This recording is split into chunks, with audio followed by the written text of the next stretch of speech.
Donc je disais ceci, mes frères, dans Jean chapitre 1, à partir du verset 1, même jusqu'au verset 14, celui qui n'arrive pas à voir et la divinité de Jésus et l'humanité de Jésus n'est qu'un aveugle. Parce que dans Jean chapitre 1, à partir du verset 1, il est écrit « Au commencement était la parole ». La parole là n'est pas la parole écrite. Et la parole était avec Dieu. Et l'Écriture conclut « Et la parole était Dieu ». Donc on ne peut pas séparer Dieu avec la parole. Je continue. Toutes choses ont été faites par elle, la parole, et rien de ce qui a été fait n'a été fait sans elle. En elle était la vie, et la vie était la lumière des hommes. La lumière, lui, dans les ténèbres, et les ténèbres ne l'ont point reçu. Il y eut un homme, envoyé de Dieu, son nom était Jean. Il vint pour servir de témoin, pour rendre témoignage à la lumière, afin que tous se croient par lui. Il n'était pas la lumière. Il parut pour rendre témoignage à la lumière. Cette lumière dont Jean devait rendre témoignage était la véritable lumière qui, en venant dans le monde, éclaire tout homme. Elle était dans le monde, cette lumière-là. Et le monde a été fait par elle. Et le monde ne l'a point connue. Elle est venue chez les siens. Et les siens ne l'ont point reçue.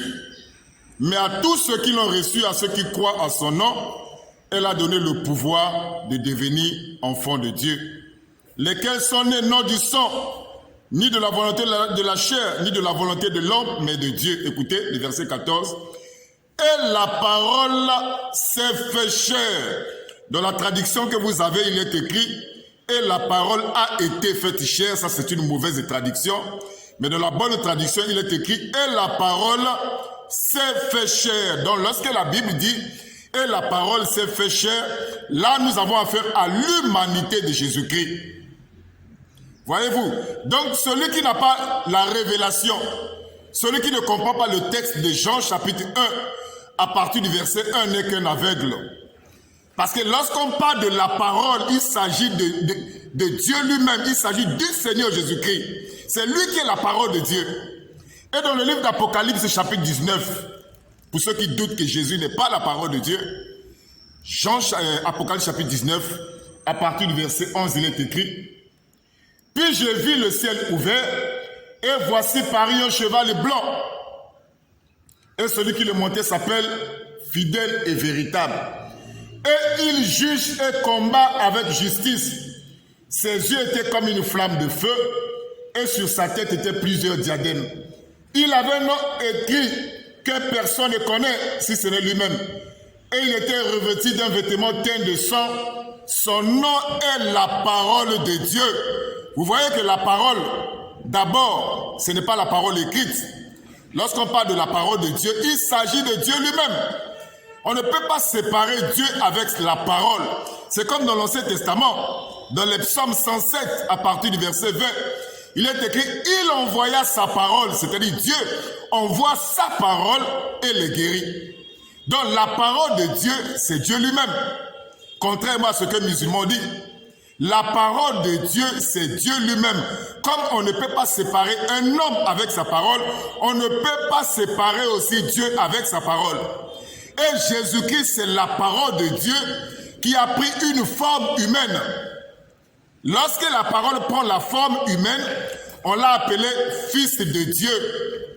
Fils de Dieu ne veut pas dire qu'au ciel, Dieu a une femme, comme les musulmans le supposent. Mais Fils de Dieu, c'est Dieu lui-même manifesté dans la chair. Lorsque vous entendez le Fils de Dieu, le Fils de Dieu ne veut pas dire que Dieu au ciel a une femme. Dieu n'a pas une femme. Mais lorsque vous entendez que Jésus est le Fils de Dieu, où Dieu a envoyé son Fils, le Fils de Dieu, c'est la parole de Dieu qui a pris une forme humaine. C'est ce qu'on appelle le Fils de Dieu. Donc ce musulman avait tort de séparer Dieu avec sa parole. Et je termine pour dire ceci.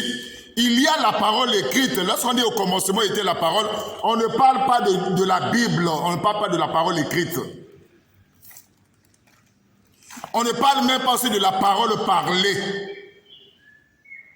Mais on parle de Dieu lui-même qui sort de l'éternité infinie, qui se fait connaître dans le temps.